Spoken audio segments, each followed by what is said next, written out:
Buenas futboleros y futboleras, bienvenidos, bienvenidas a un capítulo más de Gulag Futbolero, su podcast en donde hablamos de fútbol, historia y política y de mujeres.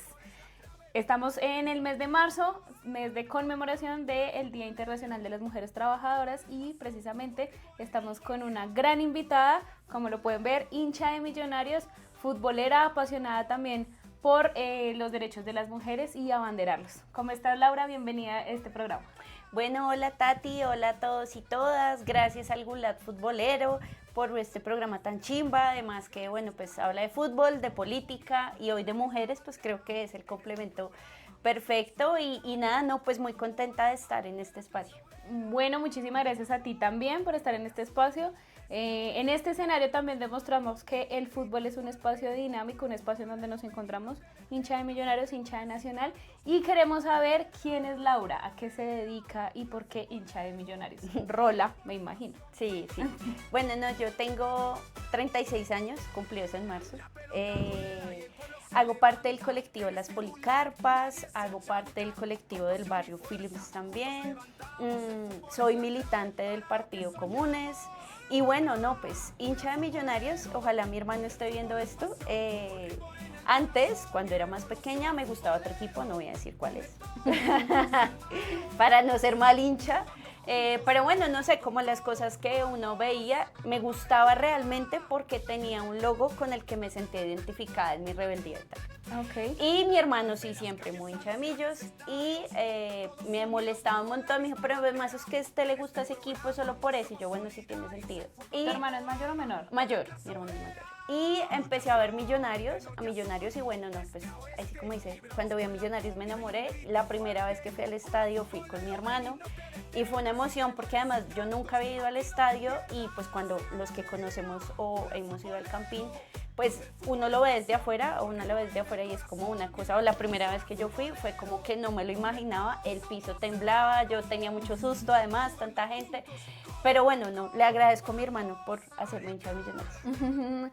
Claro que sí, efectivamente como tú lo dices, el tema deportivo muchas veces es anclado mucho al tema familiar y pues muchas veces es de papás, de mamás, esta vez del hermano que te hizo hincha de Millos.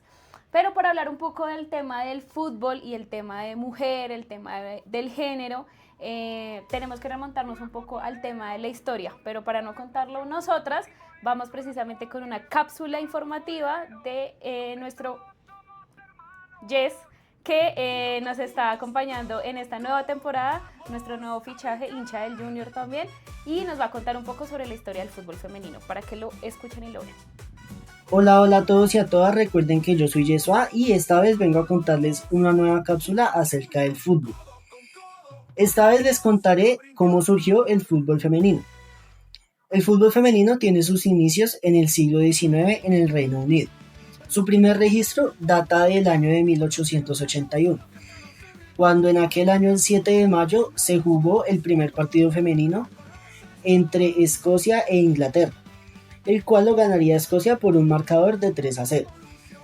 Aunque este partido tuvo éxito, otros partidos que se jugaron después de este tuvieron que ser cancelados, ya que algunas personas que estaban viendo el partido se oponían a que las mujeres jugaban este deporte y por esto hicieron invasiones a la cancha, las cuales terminaron en que las jugadoras muchas veces tuvieran que huir en carruajes.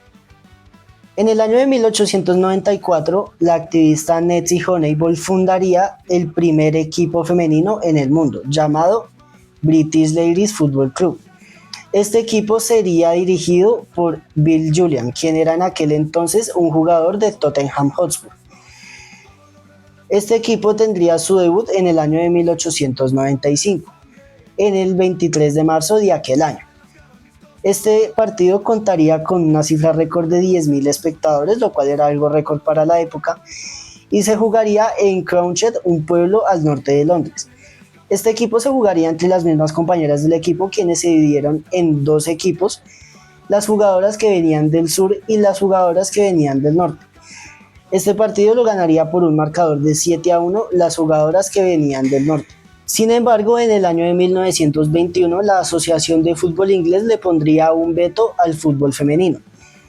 Esto consistía en que el fútbol femenino no podría practicarse en todos los estadios afiliados que tiene la Asociación de Fútbol Inglés, y esto obligó a jugar el fútbol femenino en campos menores como lo eran parques públicos, lo cual frenó un poco su desarrollo, pero que afortunadamente este veto fue levantado en 1971. Desde entonces comenzó un lento pero progresivo crecimiento del fútbol femenino, lo cual empezó, por ejemplo, con la creación de la Women's FA Cup, la cual tuvo como primer campeón al equipo femenino del Southampton. Luego de esto, en el año de 1991, la FIFA organizaría el primer Mundial Femenino, el cual se jugó en China y dejó como campeón a Estados Unidos. Posteriormente, se crearía la primer liga profesional en el año 2000, la cual fue la Women's United Soccer Association en Estados Unidos. Finalmente, en el año de 2011 se crearía la Women's Super League en Inglaterra, lo cual marcaría una era profesional moderna en el fútbol femenino. Bueno, como lo pudimos ver, Lau, el tema de la desproporción salarial, de la desproporción en las inequidades laborales que hay en el fútbol femenino, efectivamente se ve desde la historia, una historia marcada por sexismo, por machismo, por diferentes violencias que ocurren contra las mujeres, pero sin embargo, pues eso no nos ha detenido, somos muchos y somos muchas las hinchas y sobre todo somos muchas las deportistas. El fútbol femenino viene en auge no solamente para nuestro país, sino a nivel internacional. Precisamente ahorita el 7 de marzo finalizó la Copa She Believes Cup, una copa que se juega en Estados Unidos, un país con todas sus contradicciones políticas, obviamente que lo sabemos, con nuestro mal presidente Trump, que también allá hay bastantes críticas que le tenemos a todo su gobierno, pero es un país en donde el fútbol femenino viene en auge, en donde el fútbol femenino tiene grandes jugadoras, y precisamente Estados Unidos pues sacó a la selección Colombia con jugadoras excelentes como Linda Caicedo, con otras jugadoras que también están haciendo historia a nivel internacional, pero pues perdieron en un partido muy reñido, pero pues nada. Ahí seguimos, es una copa que se juega todos los años, en donde precisamente las mujeres creemos que el fútbol es para nosotros. Precisamente has sentido cuando vas a la cancha, cuando estás viendo un partido, muchas veces vemos partidos cuando no podemos ir al estadio, lo vemos en espacios como bares, en espacios como casas familiares, pero sobre todo en esos espacios públicos en donde las mujeres también nos hemos ido apropiando, en donde hemos dicho, sabemos de fútbol y la pasión también nos mueve. ¿Has sentido alguna ves que te rechacen, que te invisibilicen, que te minimicen las críticas o lo que tú quieras decir, alguna experiencia específicamente, o no lo has vivido o lo has vivido para otras mujeres? Bueno, primero pues Tati, reconocer en ti, en otras compañeras barristas, además el trabajo que han hecho dentro de del escenario del fútbol. Creo que hay dos instancias, ¿no? Uno es el escenario del fútbol, del juego, y otro es el de afuera del juego. ¿Sí? Que es el alentar al equipo y demás, y creo que esos dos escenarios han sido muy violentos para nosotras las mujeres, ¿no? Entonces, en términos del fútbol, obviamente las mujeres que juegan fútbol, a propósito de esta invitación que ustedes me hacían, leía un poco de la historia del fútbol femenino, y en Inglaterra, como en las primeras veces que jugaron las mujeres, los periodistas narraban como este es el primero y ojalá el último de los partidos de las mujeres. Y no había una crítica en términos de lo futbolístico, sino que las mujeres parecían marimachos o que se veían gordas, o eso generalmente no pasa con el fútbol de hombres.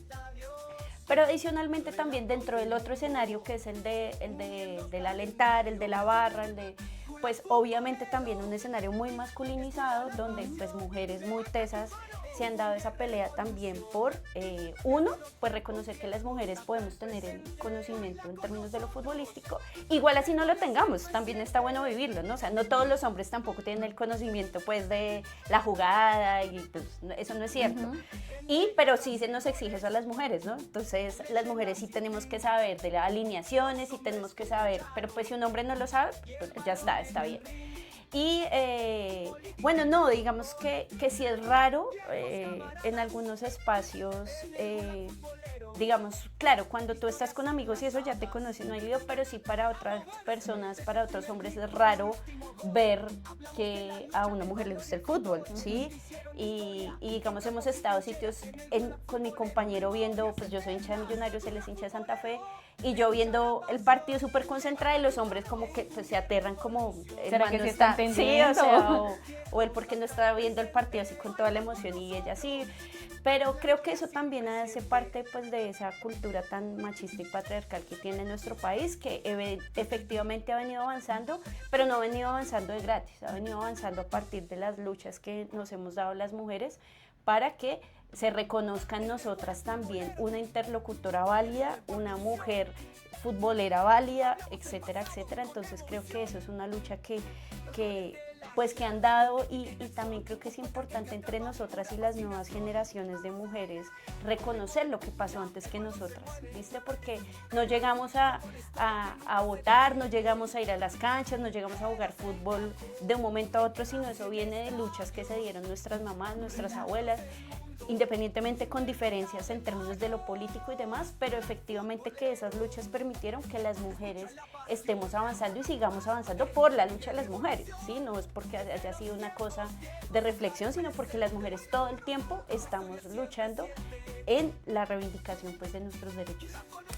Sí, efectivamente, como tú lo dices, el tema de que se nos negaran los espacios deportivos, eso de que fuera el último partido, muchas veces lo que se cogieron fue el tema de salud, entonces decían que jugar fútbol era contraproducente para la salud de las mujeres, y obviamente pues eso es un escándalo, no solamente por la salud, sino la salud reproductiva, las mujeres entonces se les afecta, entonces ya no van a poder pues tener hijos, no van a poder estar en los espacios domésticos y demás, entonces desde allí fue que se dijo un poco, bueno, vamos a determinar el tema de que ya las mujeres no estén en estos escenarios, y te tengo acá un dato histórico importante frente a una de las luchas que más está y que se viene realizando desde los últimos años, que es el tema salarial. Entonces se dice que Marta Vieira da Silva, muchas jugadoras de Brasil se han adueñado de ella, de esta jugadora, la han reconocido y han traído su lucha también. 6 veces mejor jugadora del mundo, creció jugando con niños porque obviamente no existían ligas femeninas en donde ella pudiera jugar deportivamente y competitivamente, y durante años ella jugó de manera digamos que profesional sin tener un salario. Entonces lo hacía como un hobby, lo hacía como un espacio en el cual sí estaba metiéndole toda su paciencia, toda su disciplina, todo su tiempo, pero en el cual no se le estaba reconociendo de manera salarial. Y precisamente para el FIFA World Cup del 2022, el premio, obviamente para hombres, fue de $440 millones. Y para la FIFA Women's World Cup del 2023 fue 110 millones. Obviamente, casi el triple.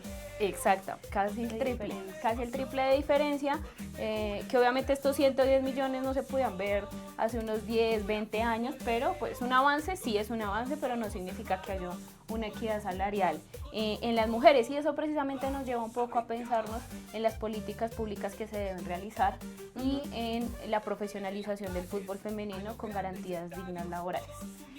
No sé desde el ámbito político, ¿tú cómo ves eso? Estamos ahorita, pues esto sale el domingo, pero estamos ahorita también muy felices porque el pacto histórico tiene una gran cantidad de mujeres como congresistas. Tenemos a una vicepresidenta indígena también, que ojalá la podamos nombrar así desde el 31 de mayo, pero... ¿qué crees tú que en términos políticos, en términos legislativos se vienen para el tema de la liga femenina? ¿Será que si hay un espacio digno y si hay un espacio real en donde se pueda volver ley que las mujeres ganen lo mismo que los hombres, o que las ligas femeninas o que los equipos tengan de manera obligatoria que tener equipo femenino, porque eso ahorita es de manera un poco voluntaria, mucho parte de los intereses políticos que hay en cada equipo? Entonces, ¿qué pronosticas tú para el fútbol femenino en estos próximos 4 años que esperamos que sigan siendo de cambio? Bueno, pues antes de eso, respecto a lo que tú mencionabas de la brecha salarial, es una muestra más de la brecha salarial que existe en todo lo que nos desempeñamos las mujeres. Y en esto el fútbol es particularmente, digamos, alarmante, y es que las mujeres en términos del fútbol tiene o tenemos mejores resultados que los hombres, ¿sí? Y eso no se ve reflejado en términos del pago. Entonces, digamos que efectivamente eso genera pues una alerta grandísima, y es decir, si nos van a medir en términos de los resultados, pues debería ser igualitario en términos el salario. Pero efectivamente los hombres tienen menos resultados y ganan pues más. Y eso sin pensar en que nosotros tenemos triples y cuatriples jornadas. Exactamente. No pagas. Entonces, eso es un elemento. El segundo, considero importante también lo que tú mencionabas, y es que el mercado también del fútbol masculino parte porque es la demanda que genera la gente del fútbol masculino, ¿sí? Y en ese sentido tenemos, considero yo, una responsabilidad todos y todas, y es que efectivamente hay que darle la importancia al fútbol femenino que se merece, hay que ver fútbol femenino, hay que impulsar eso, porque efectivamente, pensándolo horriblemente en esta sociedad en la que estamos, que predomina es el capital, si efectivamente hay esa demanda del escenario del fútbol femenino, pues va a haber ese aumento también. Claro. Y esa necesidad, es horrible pensarlo de esa manera, pero esa necesidad también de los equipos de generar escenarios para el fútbol femenino, que no debería ser de esta manera, pero pues lastimosamente estamos en un escenario donde el capitalismo y el consumo predomina, y que de una u otra manera pues hay que jugarle a eso, siempre desde la resistencia, pero también viendo cómo eso puede generar algún elemento de transformación. Y frente a lo político que tú mencionas, va ligado al mercado, ¿sí? Si ven la necesidad de que efectivamente eso genere un resultado, pues los legisladores y las legisladoras se van a pensar en eso.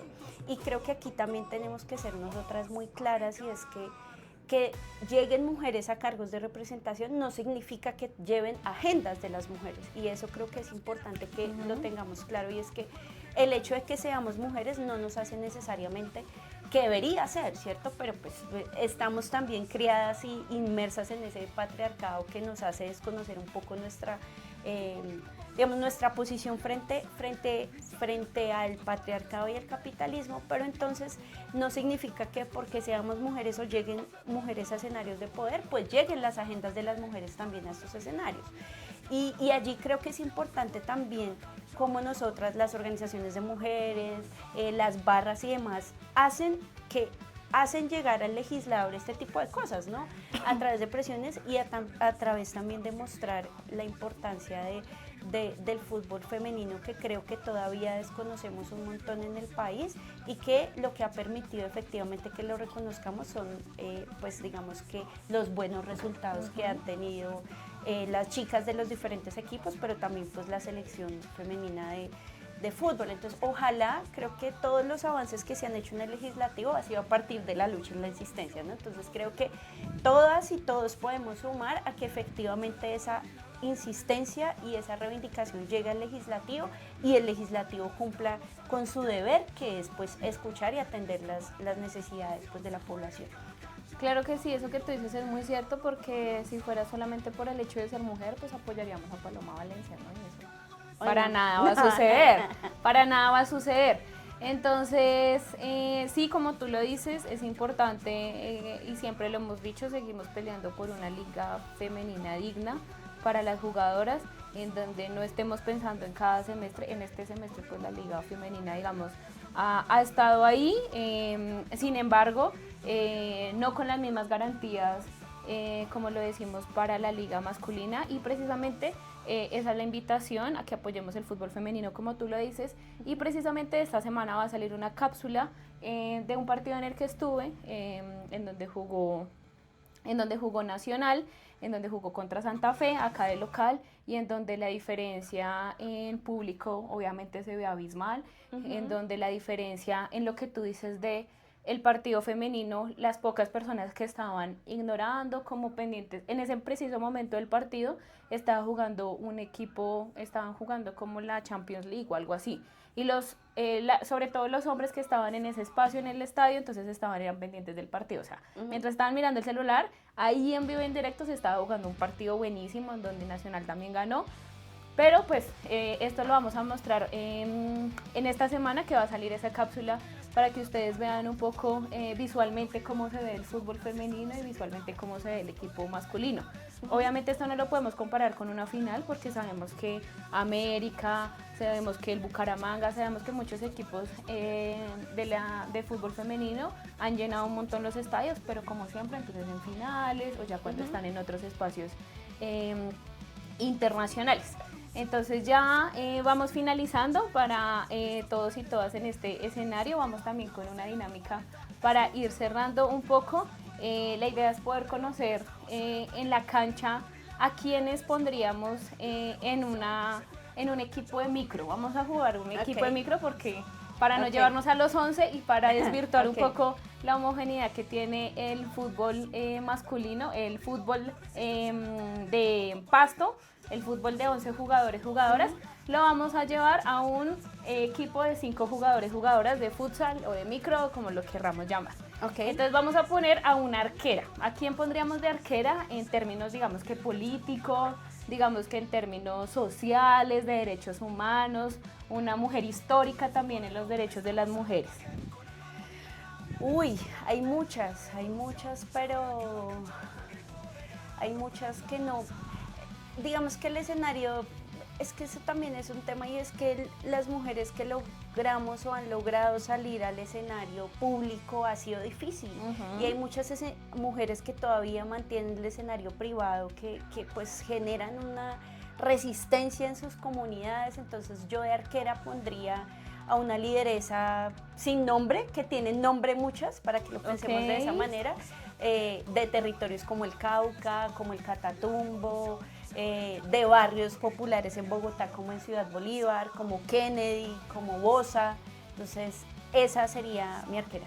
Ok, interesante, porque como tú lo dices, muchas veces nombramos a una persona que es la que figura, que es la que representa y demás, pero detrás de ella representa muchísimas otras mujeres, mamás, trabajadoras, académicas que están pues detrás de estos escenarios. Entonces bonito que lo podamos nombrar y que muchas veces precisamente tienen esa labor de arqueras. Entonces estar atajando todas esas contradicciones, todas esas violencias que nos llegan, sobre todo en los territorios rurales, en donde muchas veces las violencias de género pues son más fuertes. Entonces la labor de las arqueras mujeres es valiosa en estos términos simbólicos en que lo ponemos. Ahora vamos con el cierre, con esa defensa en el fútbol que tiene que estar ahí pendiente de que los goles a esa arquera no le lleguen. Uy, bueno, la defensa. Creo que también las organizaciones de mujeres hemos generado, o sea, ese juntarnos las mujeres es también todo el tiempo defendiendo nuestros territorios, defendiendo nuestros cuerpos, pero en lo político también, y más ahorita que están tan en auge el aumento de la extrema derecha en países latinoamericanos y demás. Siempre que llega alguien de extrema derecha, lo primero que cuestionan son los derechos que hemos alcanzado las mujeres. Entonces vimos a Milei en Argentina y otros más, que lo primero que se empezaba a cuestionar era cómo así que las mujeres tienen beneficios, que se pensionan más rápido, cómo así que las mujeres pueden decidir sobre sus cuerpos. Entonces todo el tiempo las organizaciones de mujeres, el movimiento feminista, el movimiento de mujeres, estamos en defensa, ¿no? Como reteniendo todo eso, aguantando en resistencia, pero también proponiendo, ¿no? Que es lo importante, y es que las mujeres que nos consideramos feministas, pues siempre estamos pensando en no solo un beneficio o un reconocimiento de los derechos de las mujeres, sino que efectivamente se eliminen todas las formas de explotación que no solo afectan a las mujeres. Entonces creo que ahí pondría a nuestra defensa femenina. Listo, claro que sí. Ahora necesitamos poner a unas alas que estén hacia la derecha y que estén hacia la izquierda, no solamente en términos políticos e ideológicos, sino que también ayuden a trasladar ese balón para poderle hacer muchos goles al patriarcado, poderle hacerles muchos goles al capitalismo. Entonces a que mujeres, a que figuras, a que otros nombres podríamos poner allí. Bueno, mira que tú dices de ir apuntándole a ese digamos, a llegar a la meta del gol. Yo pondría, por ejemplo, a las mujeres barristas, a las mujeres que desde el deporte generan esa resistencia y también atacan de manera directa al patriarcado, ¿no? Entonces, a las chicas barristas, a las chicas que juegan fútbol en sus barrios y otros deportes que también están muy masculinizados. De hecho, el tema del deporte está tan masculinizado y yo veía también leyendo un poco de historia en términos de deportes donde ha hecho presencia las mujeres de las primeras carreras donde corre una mujer. Hay imágenes donde eso fue más o menos en los 40, 50 y ella está corriendo, se ve y solo hombres, pero además la empujan, o sea, es una cosa violenta, impresionante. Y esas, ¿no? Como todo ese escenario que desde el deporte ha sido un escenario tan masculinizado, resisten y se acercan también a cambiar esos estereotipos de género, que en últimas, cuando esos cambios estructurales se dan, esos cambios de estereotipos, esos cambios de ver, pues efectivamente ahí le estamos metiendo golazos al patriarcado. Y digamos que el deporte precisamente el deporte en general sí que está lleno de estereotipos, ¿no? Entonces, un hombre practicando ballet está mal visto, un hombre jugando baloncesto en medio de todos, no. Entonces hay deportes que estamos diciendo qué deportes son para las mujeres, qué deportes son para los hombres. Y obviamente el fútbol ha sido históricamente negado para nosotras las mujeres. Y finalmente entonces vamos con el pívot. Entonces cerramos el pívot. La pívot en este caso, ¿a quién vamos a poner a marcar esos goles? ¿A quién vamos a poner a cerrar y a llenar de goles el patriarcado y el capitalismo?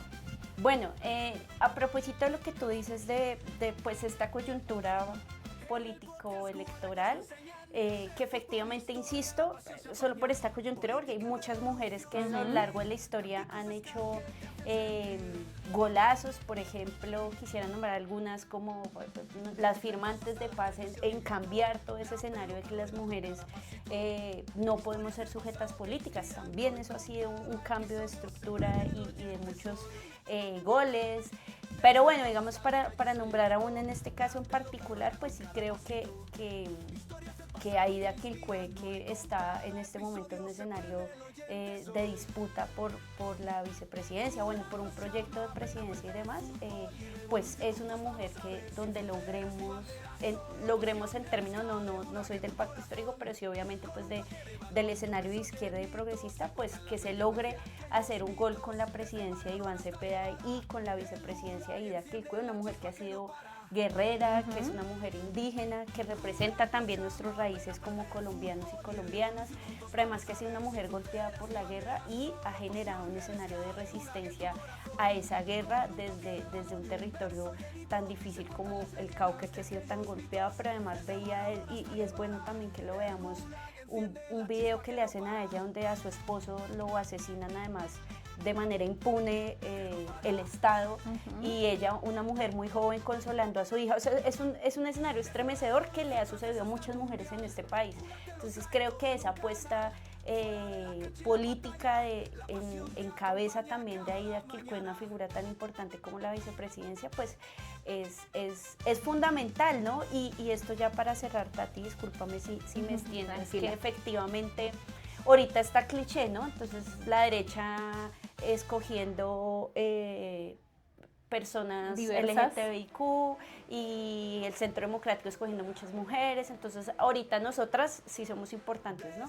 Pero efectivamente, insisto también que son de una u otra mujeres que han reproducido el patriarcado, lo siguen haciendo, pero efectivamente entonces ya se vuelve ganador que tengamos una fórmula mujer, pero pues en este caso es un escenario de más consciente, de reconocimiento, un trabajo de tantos años, y pues que ojalá realmente en este país podamos seguir avanzando hacia el cambio, y bueno, ojalá muy pronto, en unos próximos 4 o 8 años, pues sea una mujer presidenta, pero además una mujer que nos represente a la mayoría de las mujeres que somos pues populares y trabajadores.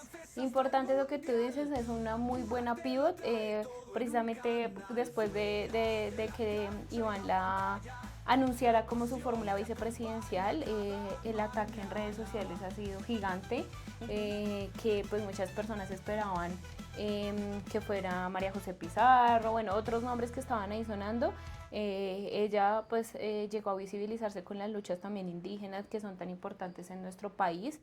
pero precisamente los ataques han sido de toda índole, desde su aspecto físico, atacándola obviamente de manera racista, bueno, un montón de ataques que precisamente muestran es la sociedad colombiana, ¿no? Muestran es efectivamente las críticas muchas veces no van a la ideología política, a otros temas, sino que se basan es en el cuerpo de la mujer, las mujeres no necesitan o no deben llenar estos espacios. Entonces nada, Lau, muchísimas gracias por ponernos a esa pivot que esperemos para julio ya la tengamos posesionada junto a Iván Cepeda también en estos escenarios electorales. Tenemos algunos avisos parroquiales. Primero agradecerles a los compañeros y compañeras del Barrio Films, un espacio y unas alianzas estratégicas que tenemos desde hace años, unos hermanos y hermanas que también son parte de nuestro territorio y con los cuales hemos confiado en varias actividades, varios eventos y con los cuales también trabajamos desde la comunicación alternativa y popular. Y precisamente la idea es que nos cuentes también qué es esto del Noti del Barrio, que ya a través de nuestras redes sociales también lo hemos difundido, pero que desde la voz de una de sus protagonistas nos cuentes un poco más. Bueno, Tati, gracias. Pues bueno, el Noti del Barrio sale como una iniciativa del colectivo del Barrio Films que junta también muchos saberes, muchas experiencias y demás, y pues pretende llevar y hacer que lo que pase en la calle pues tenga voz, que efectivamente eso no sucede con los grandes medios comunicativos. Y este espacio del Noti del Barrio, pues nosotras como colectivo Policarpas tenemos allí una sección y es contar precisamente eso, lo que pasa en los barrios, lo que pasa en las localidades de Bogotá que no sale o que no se muestra en los grandes medios de comunicación y que tiene una relevancia súper importante porque todos los días están pasando cosas en nuestros barrios y en nuestras localidades pues que construyen paz y memoria. Entonces esa es la idea del Noti del Barrio, hacer que eso que no tiene voz tenga voz, es como el eslogan, ¿no? Lo que pasa en la calle tiene voz en el Noti del Barrio. Bueno, invitados e invitadas para que lo vean, son los martes en vivo. Ajá, a los las martes, 8:30, martes por las redes sociales del Barrio Films. Entonces los invitamos a que vean el Noti del Barrio, a que vean también nuestra sesión del colectivo Las Policarpas. Hay música, cultura, noticias, hay de todo. Entonces súper invitadísimos, invitadísimas a que se conecten los martes a las 8:30. Claro que sí. Finalmente, algo que tú mencionabas un poco del tema de los firmantes de paz, este 23 de marzo se viene la gran peregrinación nacional por todos los muertos y muertas firmantes del acuerdo de paz, que ya pues suman más de 500 lastimosamente, que esperamos que este número no siga aumentando, que este magnicidio contra ellos y ellas que le siguen apostando a la paz pues se dé realmente la implementación del acuerdo de paz en nuestros territorios se dé. Entonces, invitados e invitadas, les estaremos también contando los espacios en los cuales se va a dar esta peregrinación para apoyar a los compañeros y compañeras que vienen desde sus distintos territorios. No siendo más, nos vemos en otro próximo capítulo. Bueno, perdóname, Tatis, quisiera también contarles como un aviso parroquial. Pues como saben, la conmemoración del 8 de marzo generalmente siempre viene con movilizaciones y demás. Este 8 de marzo no se pudo hacer por el tema pues de las elecciones y demás, pero para este 15 de marzo hay varias actividades. ¿Qué soy? Que soy. Entonces, invitadísimas las que no han salido a marchar, que se pillen por ahí, que de pronto todavía hay cositas donde está. Va a haber una gran movilización desde la 80, va a haber un encuentro en el parque, creo que Villaluz, como hasta las 4 o 5 de la tarde. Entonces, pues si se pueden pasar por ahí, pues se ven. Invitados e invitadas a participar de este escenario. El 15 de marzo es de la Pelota Rebelde, también en conmemoración del Día Internacional de las Mujeres Trabajadoras. Vamos a estar realizando nuestro festival del 8M de Paz y Resistencias, jugando fútbol, que es precisamente todo lo que nos gusta hacer, generando escenarios artísticos y culturales para nosotras las mujeres, y con un énfasis este año especial con las madres.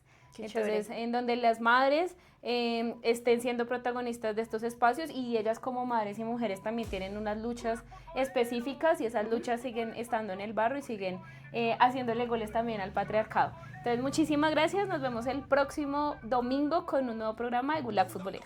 Gracias, chao.